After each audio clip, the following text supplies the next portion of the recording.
I'm fed up with changes. Come pick me up cause I just wanna see the light. I wanna be weightless. Teach me to fly, I won't be coming down. Could somebody wake me up? I don't wanna be here and let the world pass me by. Yeah. I just see her face wherever I look. She's standing in the crowd. So let go, I don't want to, but I'm gonna try. When she left me, yeah, let a little bit inside. You know, maybe things are gonna be alright. Cause I just wanna see the light.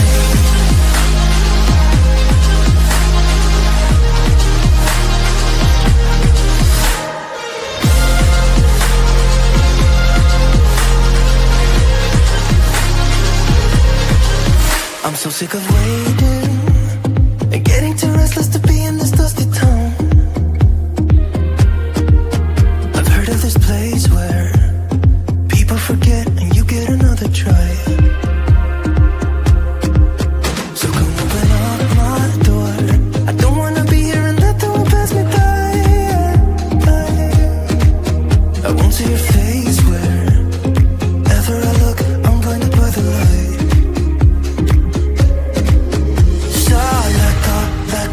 I don't want to, but I'm gonna try. When she left me, yeah, let a little bit inside. You know, maybe things are gonna be alright.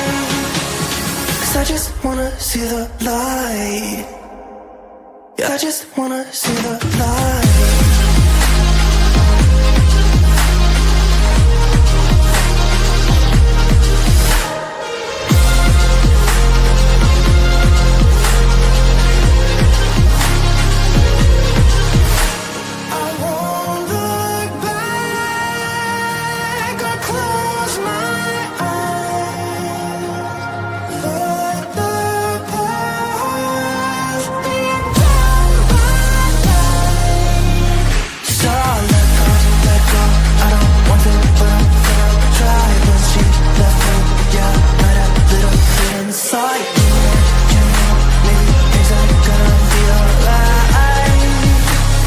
I just wanna see the light.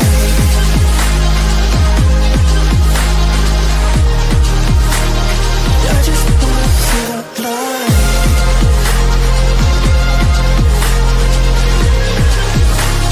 Cause I just wanna see the light.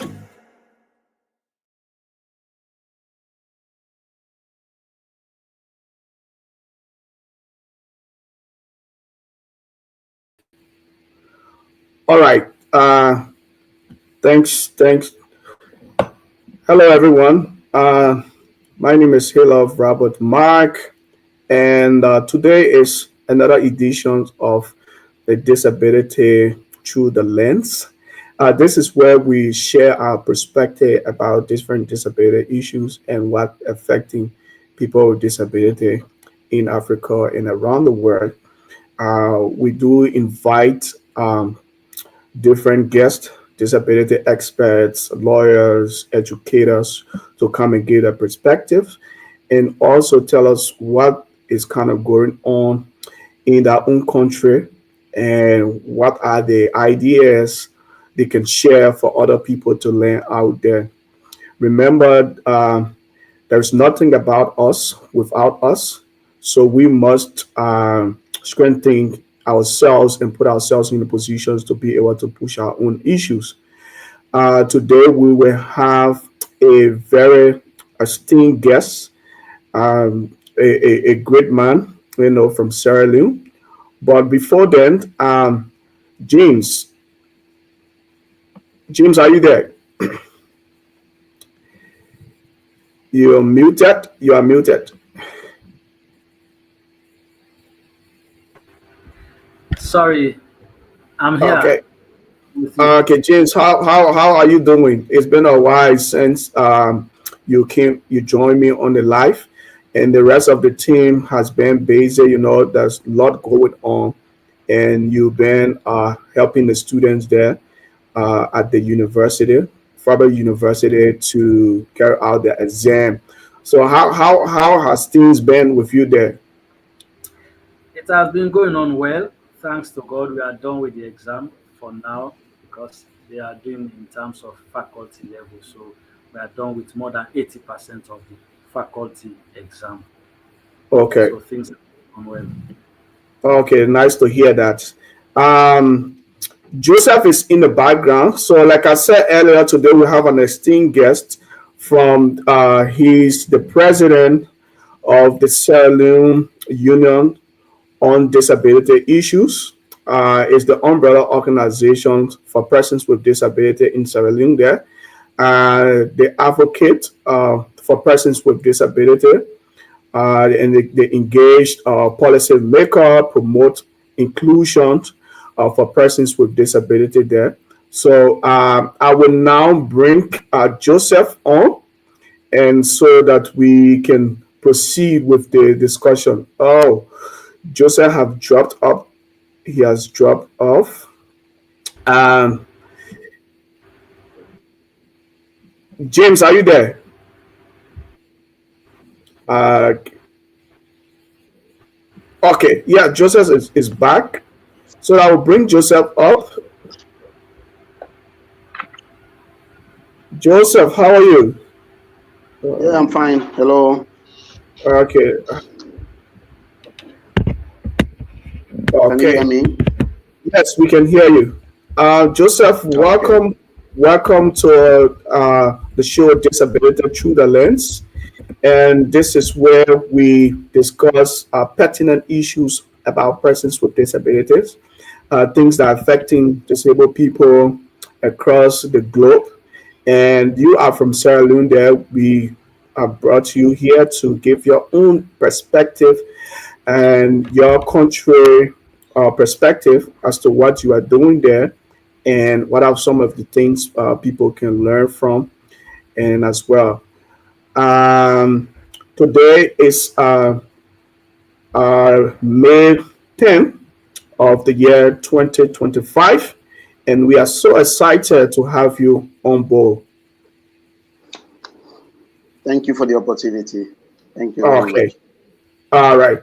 So, without delay, we will go straight into our discussion, and our audience are very excited. The flyers were shared today and yesterday as well. And I saw some comments and people with disability and other uh, advocates. They are very, very excited and interested to hear about what's going on in Sierra Leone. But basically, I would like for you, as a president of SLADU, is that the acronym for Slowly, short? slowly, slowly, Okay, SLADU. slowly. All right. Yeah, okay, slowly. So, can you share what inspired you to become an advocate for persons with disability in Sierra Leone? Basically, introduce yourself and tell us what inspired you to become advocate for persons with disability in Sierra Leone. Yeah, thank you very much. I'm Joseph Aliu Kamara, President, Sierra Leone Union on Disability Issues. I'm also the founder and executive director of the Welfare Society for the Disabled, Sierra Leone. It's an organization of people with disabilities. I want to take you through my own experience as a child with disability. My story reflects the story of many children with disabilities and how I found myself into a national advocacy from a village in Pujehun, south of Sierra Leone, to a town in the north, and today to a president of the Sierra Leone Union on Disability Issues. As a child with disability, I was abandoned in a home for children with disabilities run by missionary sisters. Well, I later found out I was not abandoned. That was the only opportunity my father had. So he dropped me in the home, and I never saw him until after 25 years. I went in search of my family, and I found them after 25 years. So my experience as a child in a home, later as a child in the street when the rebels attacked Gambia, Sierra Leone, they abducted the missionary sisters, and I found myself in the streets. So that's my journey. So in the streets, so in the home, because I want to bring issues around the home, because there are so many discussions around residential rehabilitation center. But I Okay. think there is still a need for residential rehabilitation centers. People are still saying there is no need. We need to make sure children live with it. But I want to say, as long as we are still struggling to have inclusion in our societies, as long as we are still struggling to make sure people accept people with disabilities, as long as we are still struggling to make sure there are opportunities for everyone, including those with disabilities, we will still need residential rehabilitation center. Because in our communities in Sierra Leone, there are places today where you find out there are no schools. Okay. Children have to Yeah. walk miles to go to school. So in that situation, a child needs somewhere to stay to go to school. So for some children, the best interest of the child is to stay with their parents. But for some children, it's important that we find them other means, so that they will also not be left behind. So there is Okay. still a need for me. If I had not got the rehabilitation center opportunity, I wouldn't have got where I am today. So from a village where there is no school, I found myself in a residential rehabilitation center. Then my experience in schools. In schools in Sierra Leone and many parts of the country, many parts of the world, barriers. I'm physically challenged. I got polio at the age of 5, so I use crutches. Okay. My experience going to school was very challenging. Structural barriers. Everywhere you go, there are steps in schools. The toilets are not accessible. The toilets, they have these pit latrines. We cannot square to use them. Doors are very narrow. Classrooms, corridors are very naked. There are so many steps. Teachers cannot teach inclusively. Teachers cannot handle some issues around disabilities. So those issues are still around today in our society. Even Okay. after 25, 30 years, we still have those issues in schools but we navigated through, went through, despite so many challenges. We went through the education system in this country. Then Brilliant. after, when I was in the street, the idea of, after the sisters left, the missionary sisters, when they were abducted by the rebels, they never came back. So whilst in the street, we thought there was a need to have an organization to advocate for ourselves, since the sisters are no longer coming. So we found the Welfare Society for the Disabled. Okay. And this organization, we started it under Mango Tree, and today it's a national NGO. Today we are operating in Gambia. We have an office in Pujan. We have office in, we just opened office in Western Rural Freetown. So this organization, the idea, we have two approaches. One, we run a village of hope. Okay. The village of hope, as the name implies, so many people with disabilities, they lost hope in the course of their struggle. So many challenges, they become very hopeless. So the idea of the village of hope is to ensure they have somewhere they can go, get education, get a skills training, get some protection, then they can go back to their community full of life. So we have this village of hope in Gambia, and we are establishing one in Pujan. But what has the village of hope done over the years? In Gambia, Sorry, did you say Gambia? Gambia is a town in Sierra Leone, Gambia. Yeah, okay, all right. Thank you. Yeah, go ahead. Sorry, yes. Yeah, so the village of hope, Wesoford, well, I want to use the example of Wesoford. In fact, that's why I came to national level, because Wesoford, my organization, is a success. It's a model that has really changed the lives of so many people with disabilities. As an OPD, challenge with funding, but the reality is our disabilities, the issue around our disabilities also affect our organizations. So many people getting funding as an OPD is a serious challenge. So it's not just us as individuals, but it also affects our organizations. There are lots of discrimination around getting funding, the trust. I mean, these people cannot manage money, these people, but I always say there's one organization which we really miss so much, Abilis Foundation in Finland. Okay. Abilis Foundation in Finland, they are an OPD in Finland. They give startup grants to organizations of people with disabilities. They never All right. know us. We just applied, So- and we are Sorry. fortunate to get. Yeah, Joseph. So, yeah, thanks. So that was great, and we will dive into the details of the projects you've implemented, and also your challenges. And but that was brilliant. Your introduction. So, and you were able to give some basic synopsis there, especially with the establishment of your own organization, which I think is great, and that's the Welfare Society for the Disabled The Sierra Leone. Yes, for the disabled Sierra Leone. So yeah, that's brilliant. And then you currently are the executive director of that organization. So basically, let me just let me just drill you. I don't want to ask too much question, but I think I will have to because I want to get more details. I wanted it to just be a Okay. kind of discussion between us, but then for the sake of our All right. audience, we would like to get some key information from you that will also help them to make their own decision and to be able to Okay. learn from you as well. All right. So, as the president for SLUDAT and the executive director of the welfare group, you know, what are the main priorities? What are the main priorities for improving person with disabilities lives?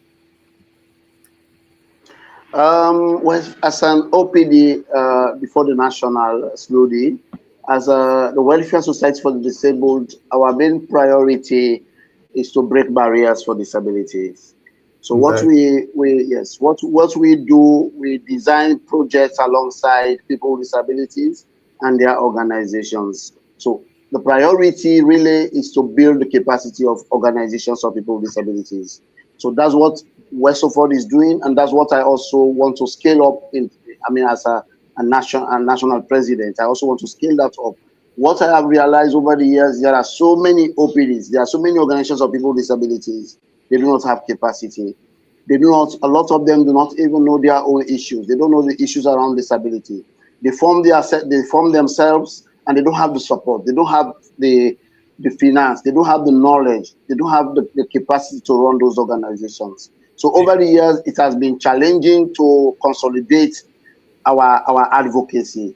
You know, it Yeah. has been a challenge. So there are very few organizations. So building them up is what we really intend to do, and that's what we are doing as Westford, and that's what I want to scale up at national level to find opportunities for OPDs and build their capacity so that we can all jointly do the advocacy work.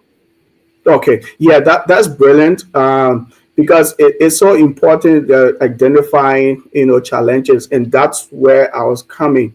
And just to know the biggest challenges that you face,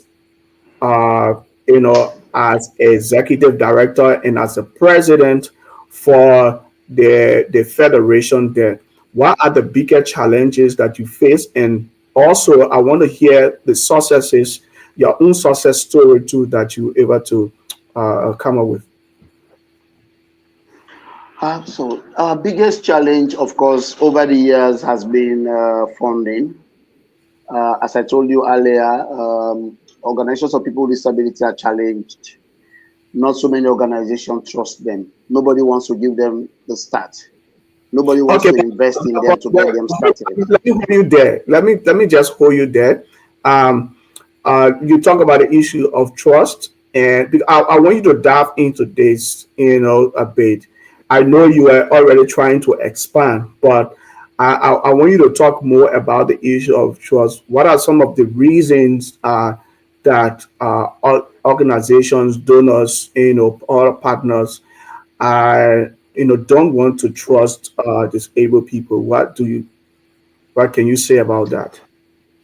I think it's a mindset. You know, it also has to do a lot of the mindset. You know, they see people with disability, they see vulnerability in them.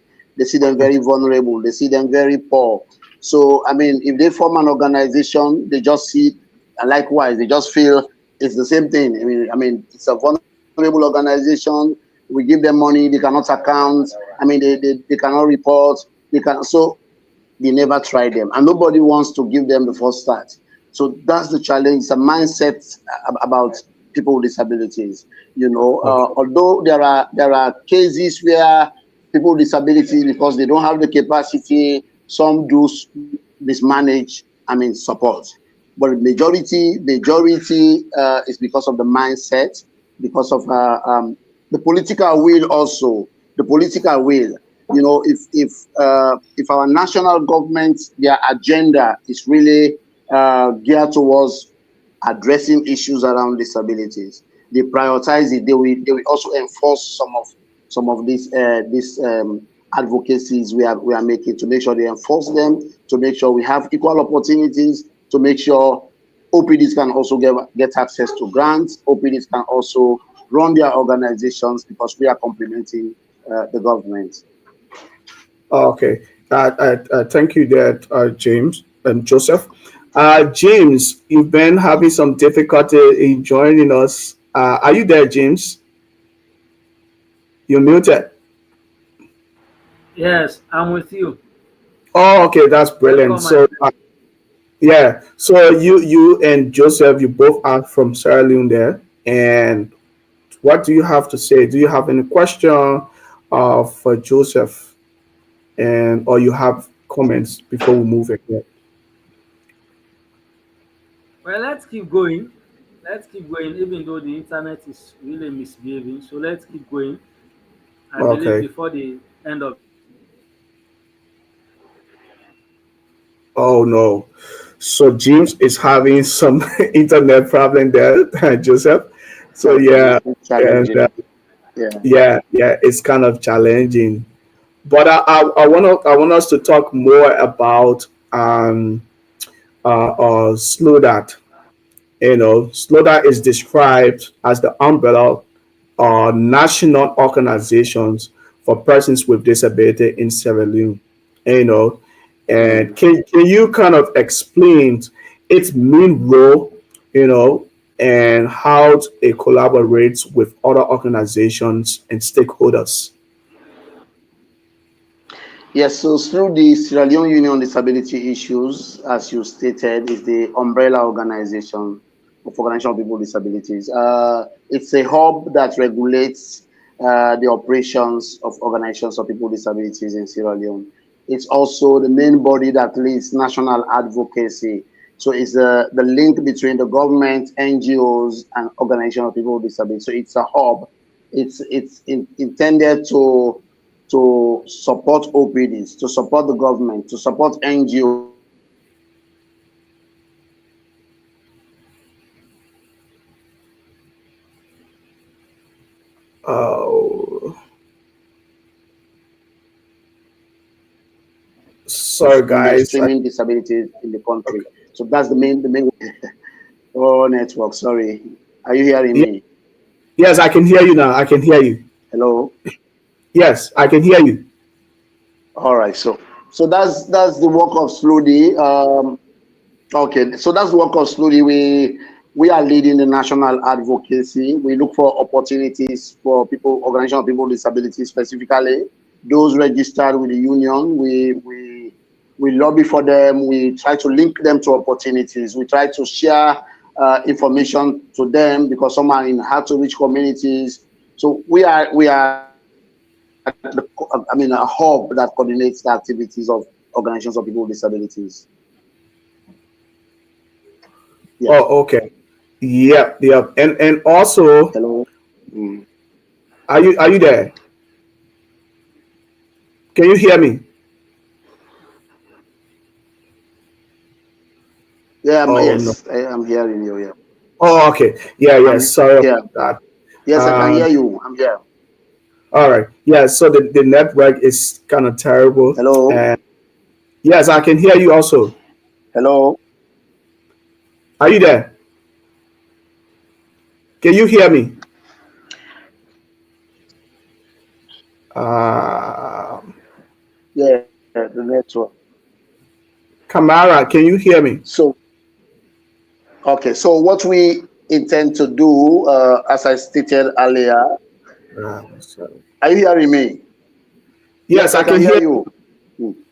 This Okay. network. Hello. Yes. I'm here. Can you hear me? Hello. I'm here. Can you hear me? Yes, I can hear you. James, can you hear me? I can hear you. Hello. Yeah, I can hear you, Mark. I can hear you, Mark. I can also hear Prezo. Oh, okay. Yeah, but I'm getting some feedback from him there. Sorry, he's off. And yeah. So James, what do you make up of some of those things that the president was saying there concerning the role of the federations and those challenges that are being faced? Because you are in Sierra Leone there as well. You are muted. Uh, yeah. Even though, of course, the internet was really giving me some challenges, but I'll Yeah, just talk on few. And generally, especially in developing countries, as he talked about trust, in developing countries, it's very difficult for OPDs to thrive steadily because of the perception. You see, many a time people just believe that people with disability coming together to form an OPD is like for themselves. So they find it very difficult to trust these OPDs, except if you have with this donor, then the individual will recommend you. And the other thing is about capacity. Many of our OPDs, they have the capacities, but to tap into them is very difficult. Why? Because this individual or these OPDs, they are not registered to the union. So if they are not registered to the union will find it very difficult to link them, because even in developed country, you connect people who are registered to you. So these are some of the challenges we face in Africa, especially Sierra Leone. yeah. I think that's a good one. Basically there are numerous challenges, but these challenges are very, very key. And I remember back then in Liberia, uh, those were some of the challenge we face, or challenges we face, especially, person with disability getting fundings from the bank. So other people can go to the bank and get loan and establish their businesses or increase their business money. But persons with disability will go to the bank, but you find out that no one wants to give a loan to a disabled person because they think that the person is not trusted and the person is going to misuse the money. And if they, maybe go after them for the money, they're not going to get the money. But what I can say, I think that's a misconception of people with disability, and they are responsible disabled people who business people. I know several other successful disabled business people in Liberia today that business are big and moving. So, for those of you who are watching, that's a misconception, and we need to erase that because we need to start trusting people with disability, and with different things. And there are a lot of people with disability who are being trusted, but on the average, there's a low number that have not, been trusted, a huge number rather, that have not been trusted. And so we call on donors and other partners, to uh, give people with disability the kind of leverage to be able to explore. But Kamara, let me come back to you. I still want to know, uh, with SOFO, is that the acronym for the organization there? With SOFO, Wizoford, yes. yeah. With Yes, that's SOFO, it. yeah. So, but Wizoford, yes. SOFO is a key player. You understand? It's a key player in the disability landscape in Sierra Leone in terms of advocacy. So, how does the work of Lusofort Yeah. complement or different from Sloda?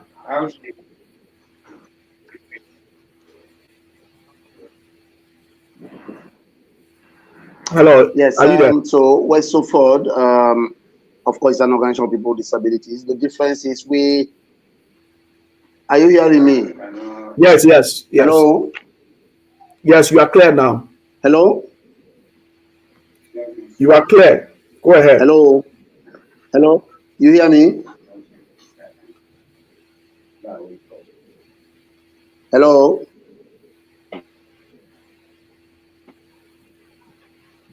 Hello. Yes, I'm hearing you. Go ahead. You are clear. Yeah, yeah, Prezo, go ahead. Prezo, we can hear you. Just go ahead and explain if you get the question. I think that's an issue. The network. It's so sad. Basically, I think the discussion is a good one. Getting perspective from Brazil there, and also what you guys are doing in Sierra Leone in terms of disability advocacy, and it's important that other disabled people and DPOs or OPDs get their, to know what is going on and what are they doing there in Sierra Leone as well.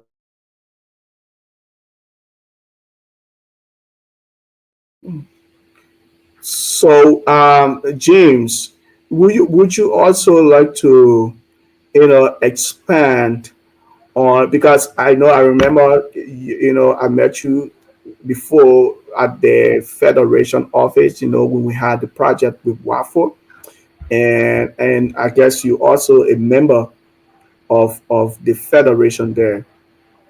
And how do you feel, about the work there, and what are some of the good impact the Federation has made in terms of advocacy, engaging policymakers, stakeholders.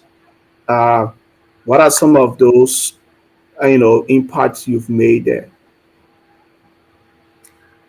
Generally, I will not only talk for this president, I'm talking for the past president and also this president generally.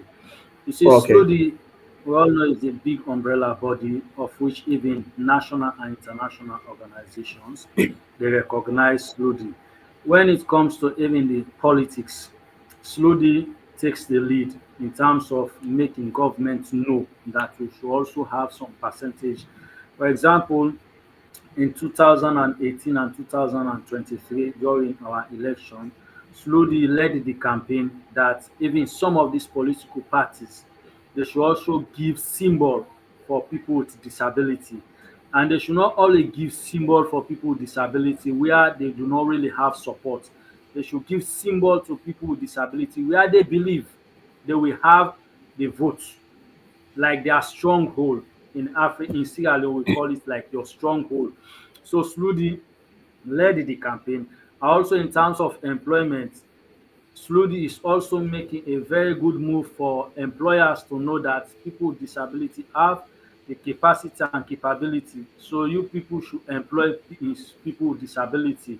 Looking at the act, a huge number of people, because of the involvement of Sludi, the 2011 Act, especially the educational aspect, because we believe in this part of the world, skill education, business, these are the key. But for us people with disability, education is very, very much paramount. So we make more emphasis on education, especially for the university. We let the university know that there is an act which says ABC for people with disability in the university. So SLUDI is the umbrella body who champions all of these activities so that people with disability will realize some of these policies or the acts the central government has made. Yeah, yeah, yeah, yeah. You are muted, James. Are you done? Okay, yeah, Oh, yeah. yeah, I'm done. So I'm waiting for question and any other thing. Yeah, for this for Yeah, the first question you yeah, asked but I me, want us to how I long want it us will to have a good discussion, while we wait for Kamara Joseph and to come back, so you don't have to mute yourself, because we want to dive into some other things about Sierra Leone. If you have knowledge, you can expand on it, but if you don't know, it's something that we can skate and go to another discussion. But I want to talk about the uh, data issues. Your recent.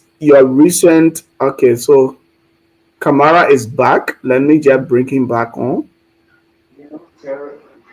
Uh, okay, Kamara, can you hear us there? Yes, I can hear you. Hello. Yeah, yeah, yeah. Okay. Yes, you are clear now. Okay.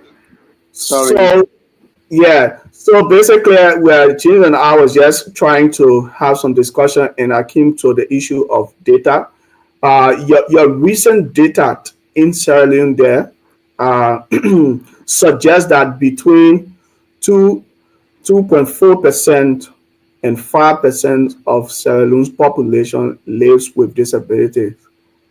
Am I right? Before I proceed. Yeah, I think that's the official number, 93,000. That's the Okay. official number. But yes, well, there are lots of issues around that number. We have Okay. challenged that number. Yes, we challenge it because, I mean, those who collected the data, very few of them, I mean, they don't have idea about, they only look at disability as those using crutches and wheelchairs, so they are very limited in terms of people who have disabilities. Okay. Yeah, yeah. And I also those are normal. It was that was true, the report that came up. But what are the most pressing issues? Because the normal issue is there, but then I also want to know, because what are the most pressing issues faced by persons with disabilities in the country there? Because the reason I brought out this normal issue, before you address disability issues, you need to know the number of people with disability, and what are the different issues that they are facing, like in terms of education, employment, or and other different issues, social welfare issues.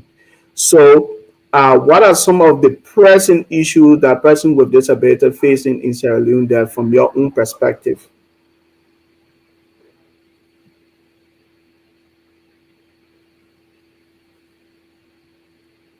Can you hear me?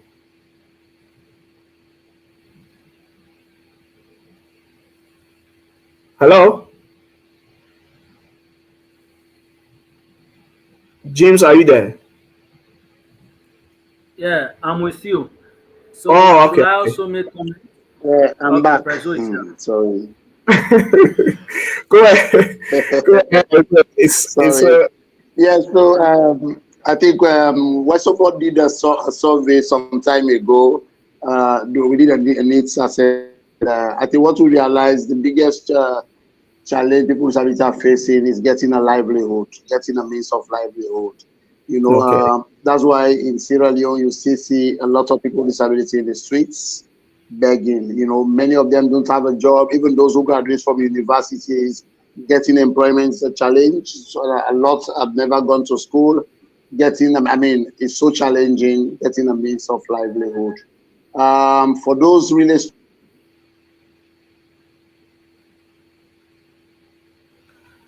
Sorry, we cannot get you. hello, Yeah, yeah, hello. yes. Go ahead.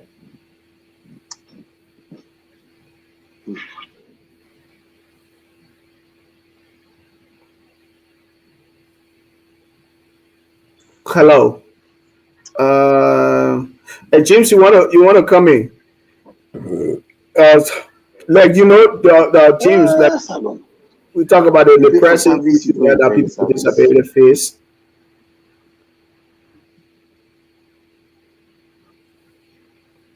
Okay.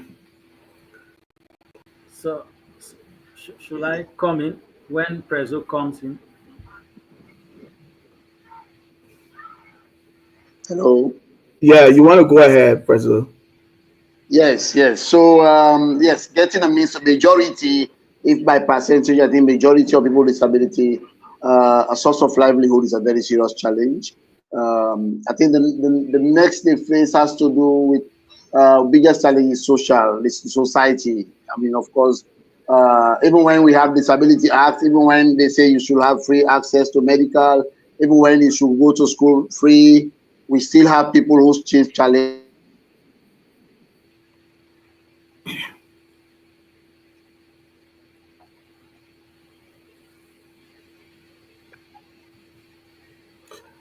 Okay. So yeah, James, why Kamara is struggling to come back? Can you hear me, James? Yes, I can hear you.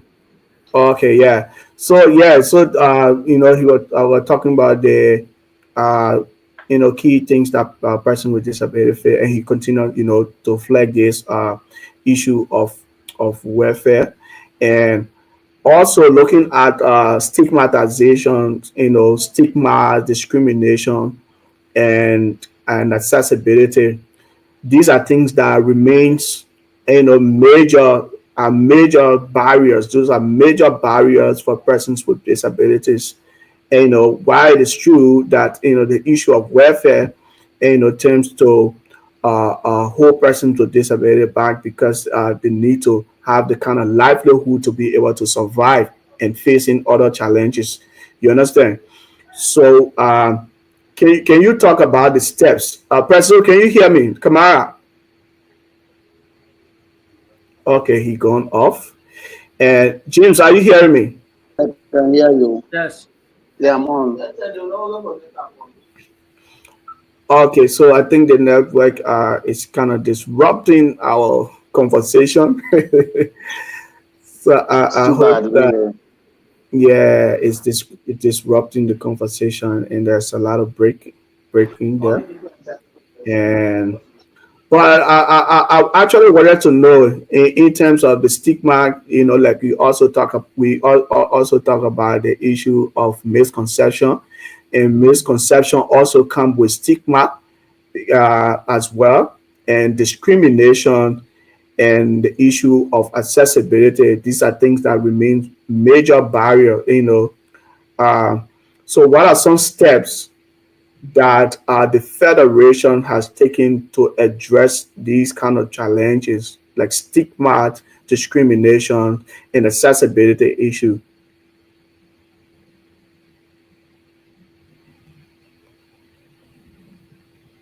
Hello. Yeah, yeah. Yeah, I think so. What if we just took over 8 months ago? Well, what the federation has been doing over the years, we have been raising lots of awareness, changing the mindset of society, educating our society about issues around disabilities. We do this alongside organization of people with disabilities. Like in my case, my organization, we've organized a lot of training for social workers, civil society organizations, MDAs, ministry, department, and agencies. We organize disability training for them. But what is missing really is education around disabilities. A lot of people don't have knowledge around our issues. So what we have done over the years is to educate our society, so that they know our issues, and when we advocate, they know what to do. So that's what we have been engaged in. The other thing we have been doing over the years, we have also been engaged in breaking barriers ourselves. Like we've intervened in schools, we have had projects around breaking structural barriers, breaking social barriers. We train teachers, we construct ramps, adapt schools, like in Freetown. Just last year, my organization adapted 30 schools. We adapted 30 schools in Freetown, break barriers, make sure there are ramps, make sure the toilets are friendly, make sure the wash facilities are friendly. We also engage in training teachers to make sure they can deal with children with disabilities.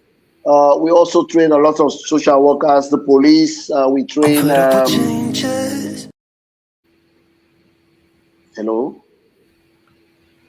Yeah, go ahead. Go ahead. Hello?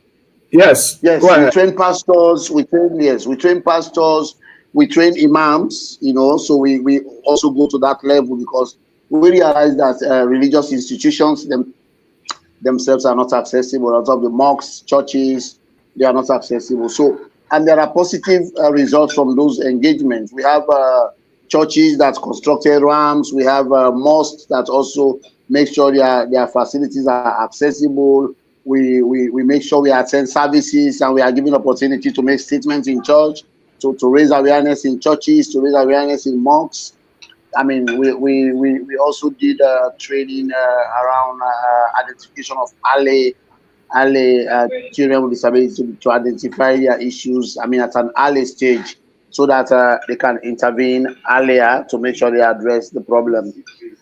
I think that's what we are doing. We're really doing a lot of education, as I told you. And that's what we want to continue to do, especially OPDs themselves. We also want to embark on training people with disabilities and their organizations around disabilities. When I want to use this opportunity to announce it, we are going to construct regional resource centers. That's through the union. We just got from one partner who is willing to construct regional resource centers. So what is missing is a lot of the union hasn't got an office of every year we have to rent office. This year we had to pay almost 25 million for office space in Freetown. So with this new project, we hope we will have our office and we also have a national resource center where we have braillers, we have printers, we have internet facilities so that people with disabilities and their organizations, they can pop in and do their work, do their project, and we can support them as a union. So we already have the plan to have it across the country, in the 5 regions across the country. We want to have those resource centers. So that's for me. I'm very hopeful it will yield a lot of results because there is a need for such centers. There is none in the country at the moment. Okay, and who are some of your donors? Where do you get fundings? Let me ask you, who are some of where do you get fundings thank for? You. Yes. For West Suffolk, because SNUDI, at the moment we are still trying to get the base for funding, but I'm using my organization. I have partners. We have had a partnership relationship for over 10, 15, some 20 years. So I have about like five permanent partners who have been supporting me over the years. We have one partner, Lilian Fonts. Lilian Fonts, they live in the Netherlands. It's an organization in the Netherlands. They support child education, direct child support. They now have programs around the community also to make sure they also. Yeah, we also have Trocea. Trocea is from Ireland. It's an Irish organization. They have been very supportive in terms of capacity building. So we started our journey with Trocea in 2018, and up to date, they still continue to fund us. We also have Sunday Foundation. Sunday Foundation is in the Netherlands. I've just managed to bring him over to SNUDI. He's the one who wants to support construction of the resource centers. So I've also brought Sunday Foundation at national level to make sure they can support our work in Sierra Leone. Then we also have CBM, Christian Blind Mission. Yes, we started the relationship 2019, and they are also funding us. Our latest partner being the European Union. So we have transformed to a national NGO. So you see, we are able to attract funding from the European Union. We just won a grant in a consortium. We are part of a consortium with Saint Sierra Leone, Trocea, and of course West Suffolk. It's a 900,000 euro grant. We have 200,000 part of that grant. So, I mean, I've had steady stream of partners, and thank God for that. So we want to see how we can also bring those partners to support SNUDI so that we can also go national. Okay, yeah, I think that's a good one. That I like the way you have these kind of partners who are supporting the work of people with disability, like you talk about Trachea and the other one in Sweden there. Yeah, but I want us to look at some policy issue. Um, you know, like Sierra Leone has, has signed the UN Convention on the rights of persons with disabilities. And hello, can you hear me? Yes, I can hear you. Okay, that's brilliant. Yes. All right. Yeah. So Sierra Leone has signed the UN Convention on the Rights of Persons with Disability, and has also developed a national policy, for people with disability. Am I right? Yes, we have the Disability Act 2011. Yes. Okay, yeah. So how well are these commitments, being implemented on the ground in Sierra Leone?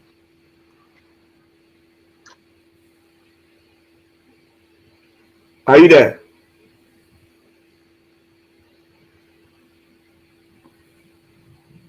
Oh, okay. I think James, if you can come in, I want you to can you talk a bit on the UN Convention, and also the I policy. think, a lot is being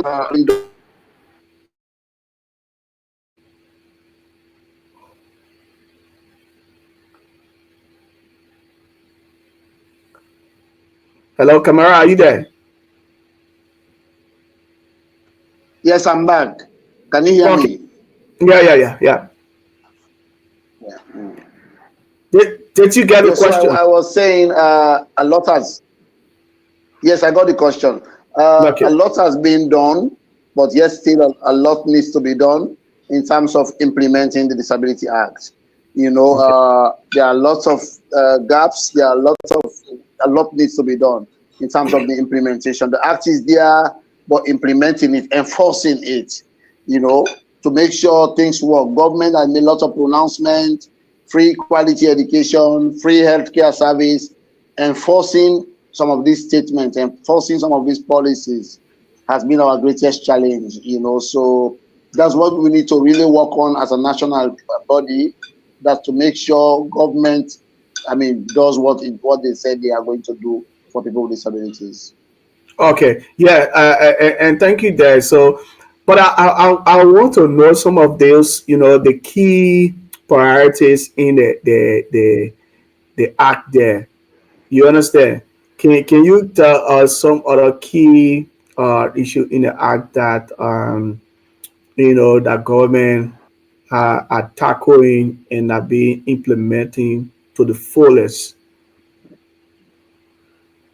I think the two main ones they have really taken up has to do with education and health. They Okay. have in the act we are to have a free healthcare service, free education. So government, of course, they don't have the radical inclusion. They have, they have other policies. They want to make sure they follow up to the Disability Act to make sure the Disability Act works. So in the area of education, we now see there are lots of efforts in adapting schools, new schools they are constructing, accessible in terms of structure. But what is really missing, we still have a challenge, people getting this free education and the free healthcare services. It's still on paper, though there are some efforts. We want to really appreciate that they are making some efforts. But for me, as a national president, I think a lot still needs to be done to actualize what the Disability Act says. Because we still, people with disabilities in universities are still struggling.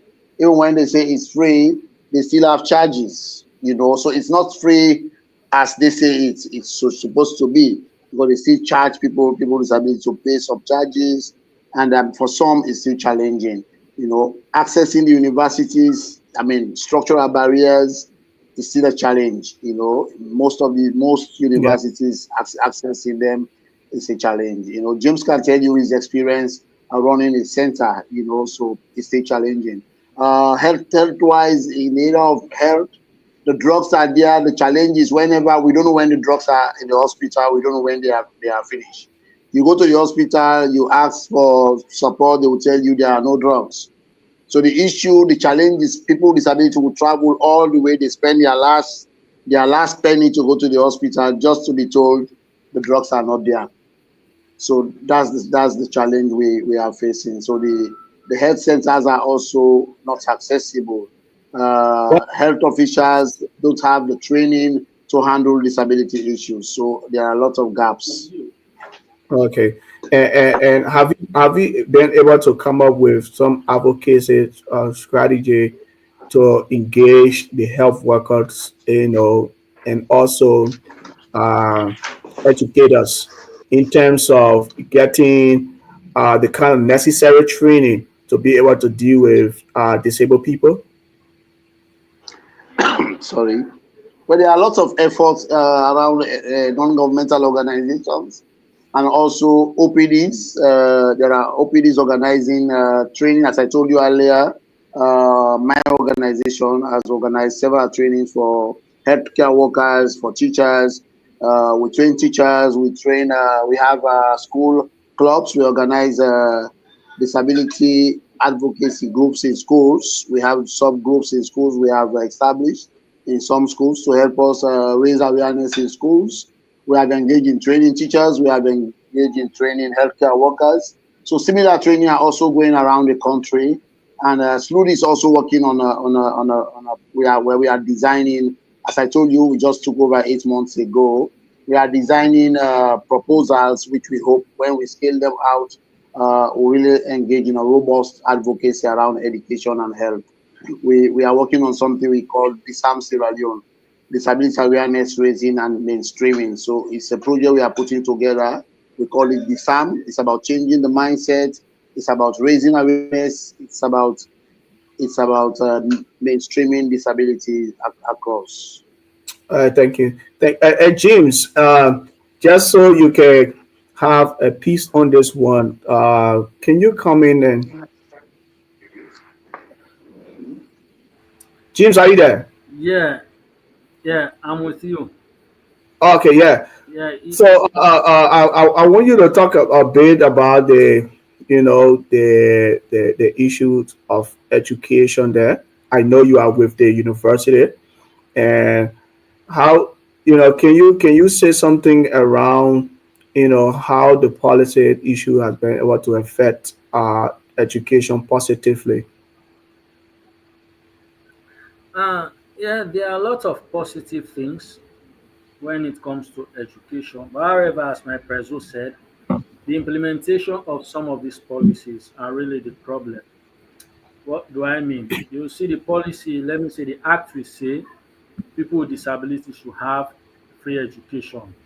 But it's also possible that different sets of people will say that's not what the act says. So we have some challenges in terms of the implementation and also for people with disability to have full scholarship in the university. Is it So that the these are act the needs to challenges. be amended? Yeah, it's in the process. The act Oh, is in the process, like reviewing it. It's in the process. But however, being that the act, the review one is not yet out, so we still make use of the old one. So that's the case. So we still make use of okay. the old one in terms of medical, So, in terms of what is the role? What is your own role? Because you are a key player, from the university. Do you have a role to play, or are you playing a role currently in amending the act? Do you have any input to make there? well, I wasn't around, but by the time I came, the act has already been done. But they normally call us so that we go over the act special section. And this time, if the act, I mean the review act, if the act is being passed, this time it will be like the best act ever on disability because the Okay. act touches the review one. It touches every area from the convention, the rights of persons with disability. But the old act did not really go in depth. But this current one that will be passed soon, if everything goes on well, is the best act. Okay. But and I want to come back to President, if you are there, or Kamara. I want to come back to Slody. Um, Yes, I'm around. I'm yeah. around. So Slody has the the the PWD agenda development, and so that agenda has, I was able to capture that agenda, and the agenda highlights, 6 key priorities, and it includes political participation, accessibility, data collections, inclusive education, and healthcare, as well as employment. Am I right? Yeah. Okay, yeah. So, which of these areas do you see as the most urgent, and what progress have you been able to make so far? For me, what I've realized, hello. Yeah, go ahead. Yes, I think what we really want to prioritize, since we are going towards the elections, is this political participation. You see, if we are not there, it's a challenge. We have not been there over the years, and that's where they take the decisions. That's where they make the plans. And over the years, we have not had representation or quality representation. So we Okay. also want to really see how do we ensure we participate in politics. We want to encourage people with disabilities to go into politics because it's very important. So we have just established People with Disabilities in Politics Network. We want to have a national network of people who are interested in politics. We want to encourage them and find funding for them so that we work towards 2028. We want to prepare them for 2028 so that we have people who go to parliament, who go to council, because we really need leadership positions. We need to be there where they are discussing some of these things, where they are making these policies. Otherwise, we always be left behind. So that's what we really want to also prioritize. Oh, You okay. want to say something? James. Then, of course, hello, hello. Yeah, go ahead. We can hear you. Education is also we need education. If it's very, very important. We want to see how we continue to engage with the government, engage with partners, so that there is this enabling environment for people with disability to get an education, whether it's in tertiary or it's in skills. I mean, whether it's in informal or formal sector, we want to see how we can really support people with disability, work with the government, work with partners to break barriers around education, promote inclusive education in schools. Yeah, James, do you have anything to add on that? James, are you there? I think James is muted, and also he's frozen. Um, yeah, but you talk about elections, and I think election is one of the crucial issue in every country. You know, disabled people participating in elections is always a challenge, across the world, and most especially in Africa. And so, what are some of the advocacy?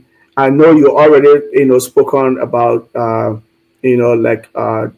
some engagement, but what are some key engagement, like having stakeholder meetings and meeting with political parties and also these candidates? And what are some of those key meetings you have had, and what are the key issues that you've been pushing? Are you pushing, for example, are you pushing for an inclusive election, and also for person with a visual impairment? Have you been able to make use of the Tata ballots, in your elections, and accessible police stations as well? What are some of those advocacy that you have been involved into? So what? Hello, Yeah, go ahead. Go can you ahead. hear me? All right. Yeah. So we have my organization has a project, which is well, it's national. National in the sense we are dealing with several districts. It's promoting inclusion and participation of people with disability in politics. So that project, with that project, we engage political parties, we engage their leadership, we want to support them, look into their policies, look into their constitution, because we want to make sure they have constitution that are inclusive. We also engage them national level, the national executives, district executives. We have set up the People with Disability Network, in Politics Network. So we are raising a lot of awareness around. We are encouraging people to register with the political parties. Those who are interested to register with political parties. We are also engaging with government to have a quota for people with disability, to make sure they have a percentage allocated to people with disabilities. And with the tripartite agreement, which was recently pronounced, we have at least 2% for people with disabilities in politics. So for us, that's a big beginning. I want to see how we can push that to make sure we have a quota, and to make sure people with disabilities are given symbols at places they will win, places which they will really make a difference. We don't just want to be given symbols anywhere. We want to have symbols places where we will win. So there are lots of engagements. We have political parties that are adapting their offices. We have political parties that have got the disability wing, like one of the political parties, the APC. They now have a whole wing for people with disabilities, where they are also at the national decision-making body. They have a representation. So we are moving on as a country. We are making progress. Oh, that's brilliant, and it's kind of great because in many times in elections, when the politician want power, that's when they come to the people, and once they have gotten power, you wouldn't see them again. So, are you putting in place any measure to hold these politicians' feet to the fire after you should have elected them? Not just for them to come to you and you elect them, but then you also need to ensure that they are implementing, or they're working for your own benefit. So, what are some measures you're putting in place to hold their feet to the fire after elections? Yes, so as I said earlier, we have this People with Disability Network. So what we are doing, as now they are having the lower level elections, we have Okay. people with disability who are also contesting in these elections. What we are really pushing for, we want to make sure they are in key positions. People with disability are also in key decision-making positions. So at the end Okay. of the day, they can still hold some of these politicians responsible. They can hold them accountable. So that's what we are doing. We want to make sure we are, whether it's at local level, whether it's at national level, we want to make sure we have representation at those levels, so that at the end of the day, they will have the opportunity to engage them at that level. Because as you put it, once elections are over, normally you hardly see them around. They only come when they want us to vote for them. So we want to see that we are in those positions where we can still engage them and ask them questions. Yeah. So, and another thing I want to bring forth, like we are talking about the act. So in Liberia, there's an act that established the National Commission on Disability. So do you have a commission there, or what? A government entity that is responsible for persons with disability? Yes, we have the National Commission for Persons with Disability. The commissioner is a person with disability. We also have the Ministry of Social Welfare. So these two government bodies are in charge of disability in Sierra Leone: the Yeah. Ministry of Social Welfare and the NCPD, National Commission for Persons with Disabilities. Yes. So the reason I brought this, the question I wanted to ask: what is the role, in terms of disability work? How different, or how does your work collaborate? How do you people work together when it comes to persons with disability? Well, yes. So, say, SLUDI is the civil society face. SLUDI, we are the Yeah. civil society face. So we monitor what government does. We raise issues where we are not satisfied. We draw their attention. We commend them where they do good. We raise awareness where we feel there are gaps. So that's what we do with regards to our relationship with the Commission and the Ministry of Social Welfare. That's what we do. We draw their attention to concerns, to gaps, to lapses where we think they are not doing much. We draw their attention and blow the whistle where we think they need to do something. Yeah. So there's election. There's an election coming up right now.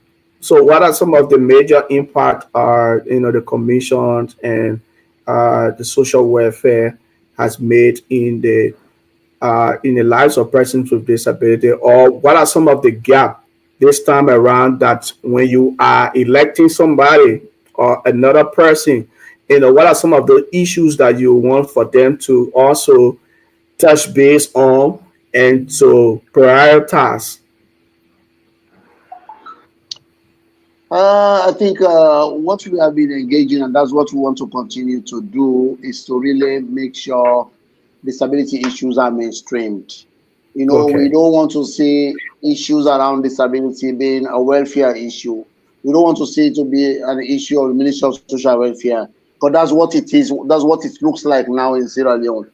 Everything they want to say it's the social welfare issue. We want to see that every ministry, every department handles disability. When they budget, they also let them be inclusive in their budget. If Ministry of Education is working on a budget, they have to budget for people with disabilities. Ministry of Social Welfare, Ministry of Agriculture, Ministry of Education. So we want to see disability mainstream cuts across every ministry. So they don't just leave it for social welfare. We want to see that everybody's on board in addressing disability. In that way, we'll be able to make a difference. Otherwise, we still continue to cry foul because the ministry, they are getting their budget is very low. And for me, disability is not just a Ministry of Social Welfare issue. It's an issue that should cut across every ministry, every department. Okay. So before I go to James, I wanted James to chip into this one. Um, your social welfare. Um, are they providing? I don't know what can I say. Um, what are some of the work they are doing there? Are they giving fundings, like subsidy to disabled people, or how is the work like in terms of working with disabled people, the social welfare? Is this for James? Is it for me? Yeah, it's for you. Before I go to James. Yes, yes. So the ministry, yes, they do give grant to organizations of people with disabilities. They do give Okay. some grant. They give grant to special needs schools. We have schools like schools for the blind, school for hearing impaired. They do give grants. They give subvention to these schools. They give grants to organizations of people with disabilities. Yes, they are also engaged in addressing welfare issues for those in the streets. They have projects running to support them. They have projects running with NACSA. NACSA is the government body that implements programs for the community. So NACSA is also giving cash transfers. They have some cash transfers. They have some grants around inclusion to address economic empowerment. So yes, there are a series of projects running to address disability issues in the country. Yes. Okay. Yeah. So thank you so much, Kamara. It's a very, very fruitful discussion, and thank you. You are pouring out a lot of information that I think people can learn from there. But I want to bring something very critical, to your attention, and for you to just chip in on it. So you are the president of the Sierra Leone Union on Disability Issues, and at the same time, you are the executive director of Welfare Society for the disabled in Sierra Leone. Um, how have you been able to do these two jobs, at the same time? And is there not any conflict of interest issue that is being carried out? Thank you very much. I think the union, you cannot be a president of the union if you don't belong to an OPD. Yeah. You have to, so over the years, you have to belong to an organization of people with disability before you become the president of the union. So that's the first fact.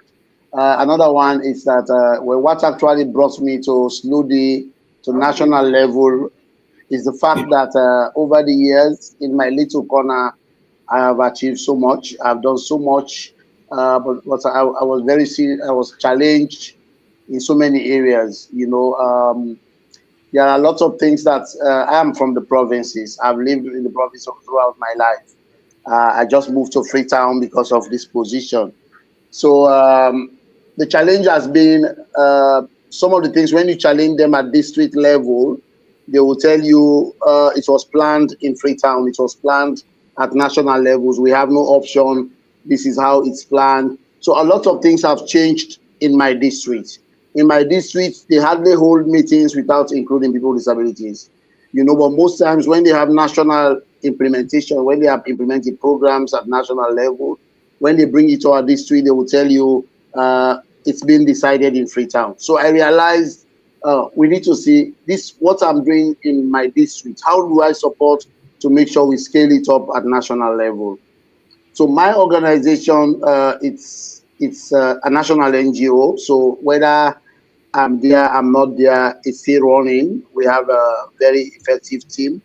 They work even when I'm not there. So it's not creating any impact per se. In terms of conflicts of interest, I think for me, my coming has been a blessing to the union because I'm coming along with my own partners. So far since I came, I've been working with the partners who have known me over the years. So I'm also adding value to the union because I'm bringing along my partners, and they are, for the first time in the history of the union, we are going to have regional offices, regional resource centers. It has never been the case since 1995 when the union started their operations. They haven't got an office space. They haven't got their own resource center. But with my own leadership, we are going to have it at regional level. So I've added value to the union. I'm not taking away from the union. I'm bringing back. I'm adding to the union. Okay, yeah, that's good. Yeah, because most times, I would say that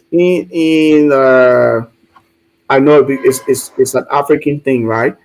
In Liberia, once you Yeah. ascend to the presidency of the union, then you resign, or you don't have to play a major role in the DPO because you have already gone to a kind of national level and to another position. So having dual I think capacity. I think it, I think maybe the problem here is that the union in Sierra Leone is a voluntary. Like yeah. at present, my organization is paying me. The union is not paying me. Okay. So it's challenging. There is no running fund to support the operations of the union. When you Oh, come in, you have to sort out funding. So yeah. my organization is paying me, and I'm running. The running cost at the moment is being, supported by my organization. Oh, okay, that's brilliant. That's brilliant. And James, you've been off and on. Are you there, James? Yes, I'm with you. Oh, okay. So we are almost at the end of this show, and I believe that is a wonderful discussion we've had today. I must commend the Kamara, the president of the union there, and you have brought a lot for us to learn here today.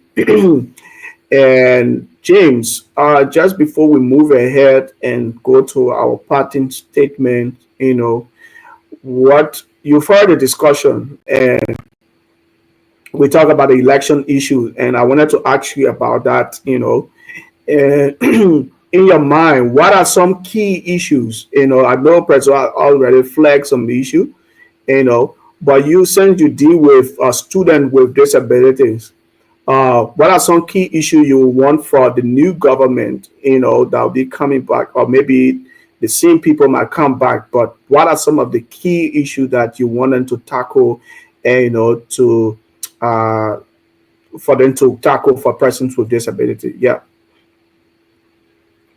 Thank you very much. I believe, as my president say, politics, but I also want to look at not only the symbol aspect, that is for us to be in parliament, but also for us to be appointed by the president. Okay.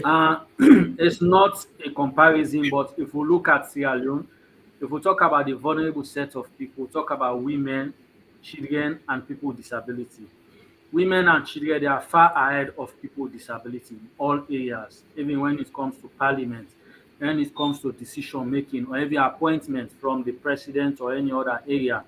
Women, they are far, far, far, far ahead of people with disability. So if we want to look at us being part of the cake, for us to be given equal share, we also need appointments.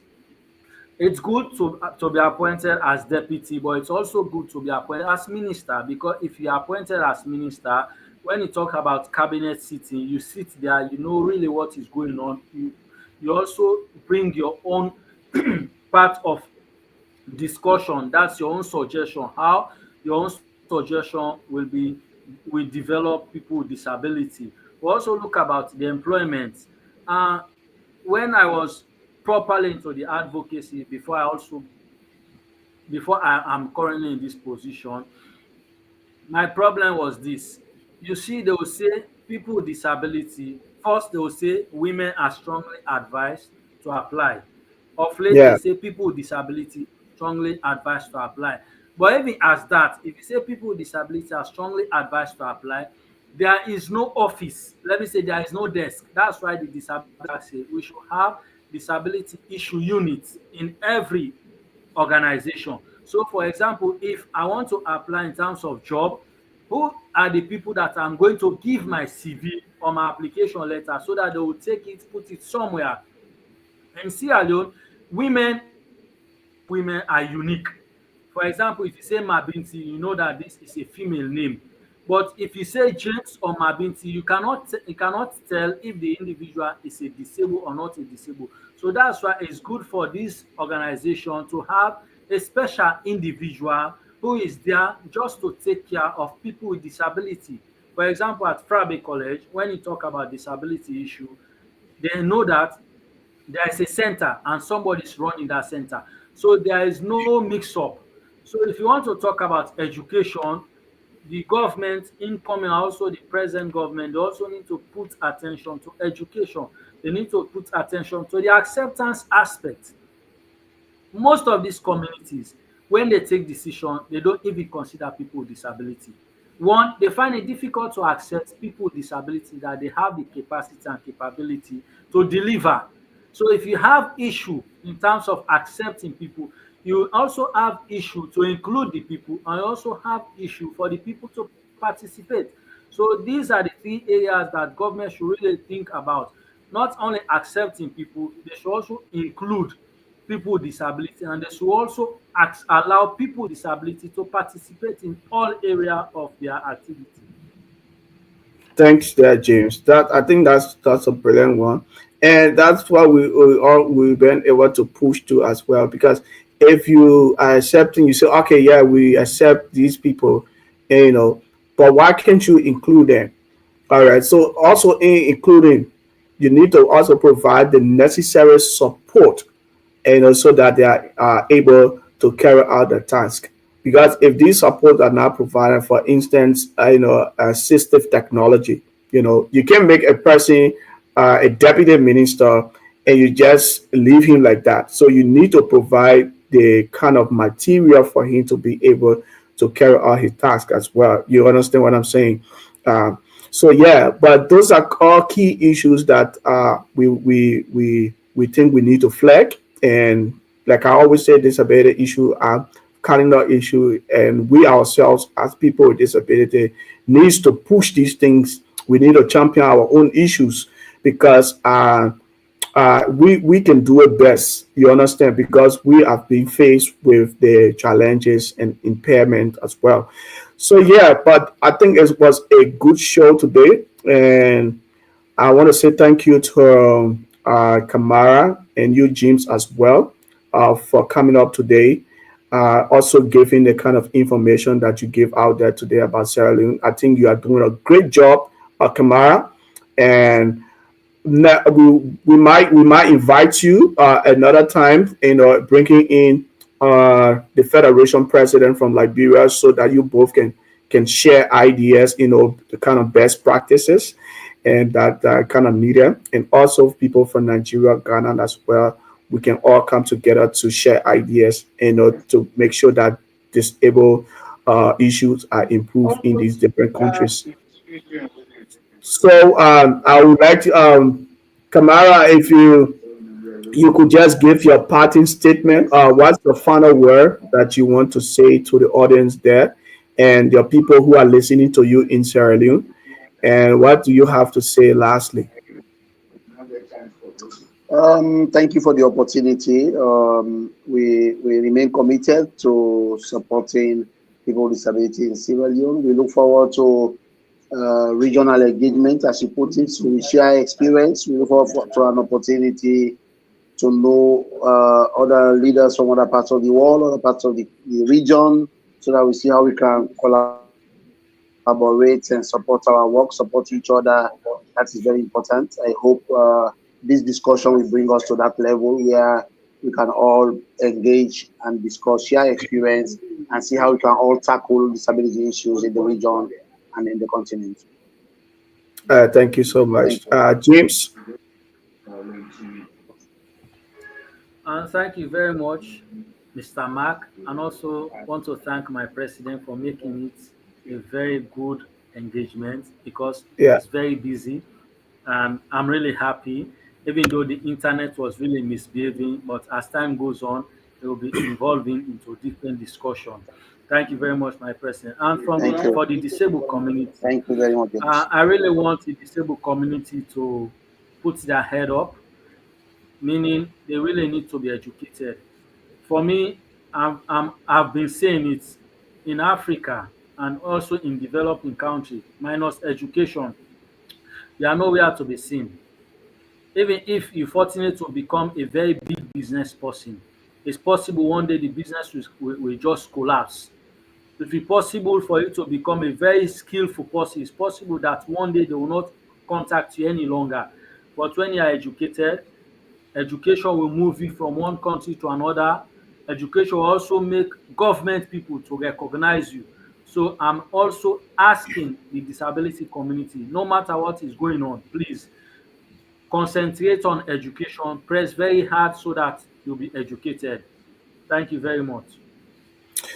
Thank you, James, and thanks to our audience out there. If you are watching us, this is the Disability Through the Lens.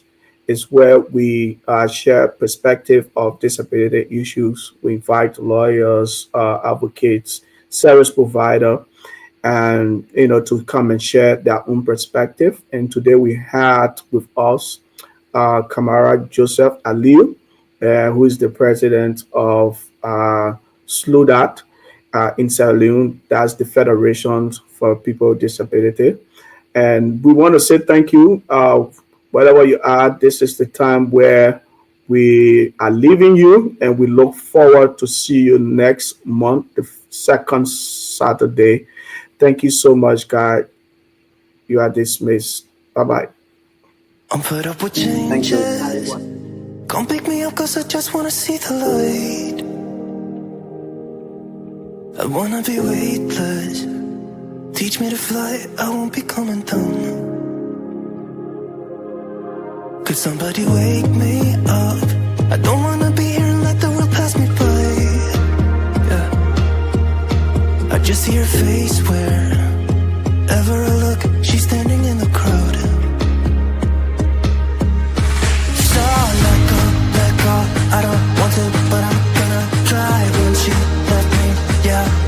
little bit inside. You know, maybe